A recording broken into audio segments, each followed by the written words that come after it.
Just as the Chicago Bulls thought they had their third championship all but locked up, they failed to acknowledge that this Phoenix Suns team had the best record in the NBA this year, and that this Suns team had the top road record in the league.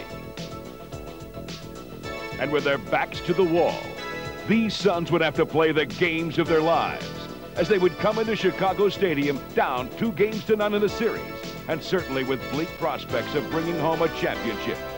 That is, of course, unless they pulled off an upset of monumental proportions.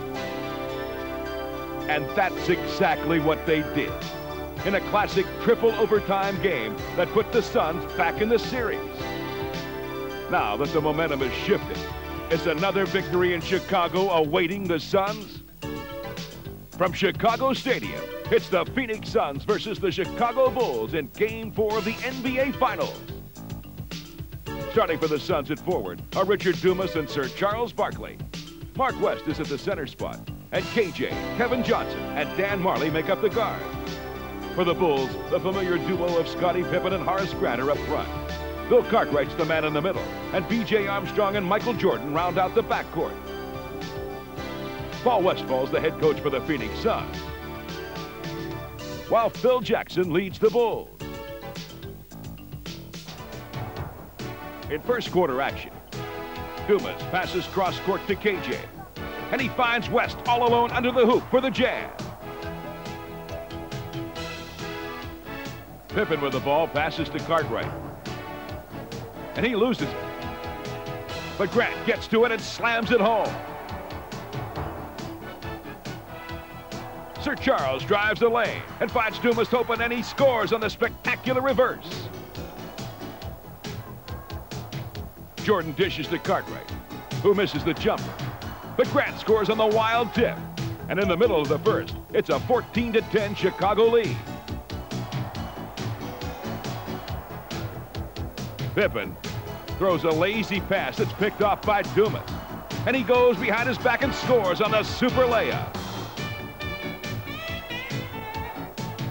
Bulls are in transition, and Armstrong gives it up to Pippen, and Scottie drives through and scores on the dunk. Dan Marley finds Sir Charles in the post, and Barkley muscles in for the hoop.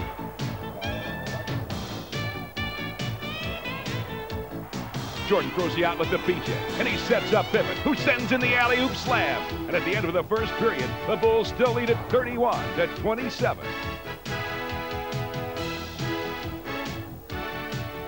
Now it's Jordan with a lazy bounce pass. And Sir Charles intercepts and scores with a two-handed monster slam.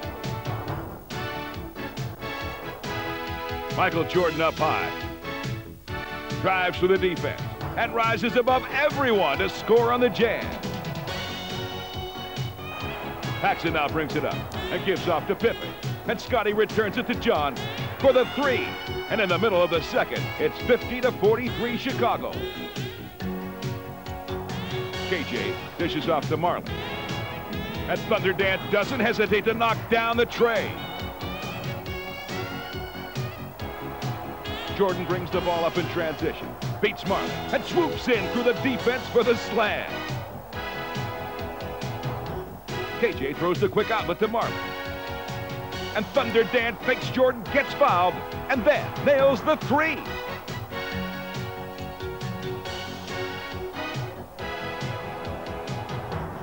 And going into the locker room at halftime of Game 4, it's the Bulls holding on to a 61-58 margin over the Phoenix Suns.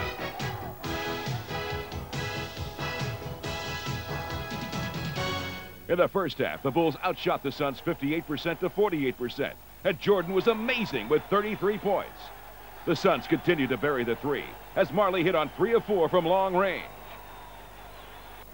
Now, let's join Marv Albert, Mike Fratello, and Magic Johnson with just over 7 minutes left in the third quarter, and the Bulls extending to a 74-66 lead. Barkley now guarding Pippen.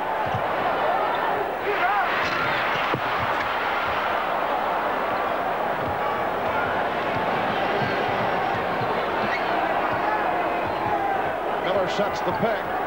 Johnson slicing through. Nice setup. Chambers rejected by Grant.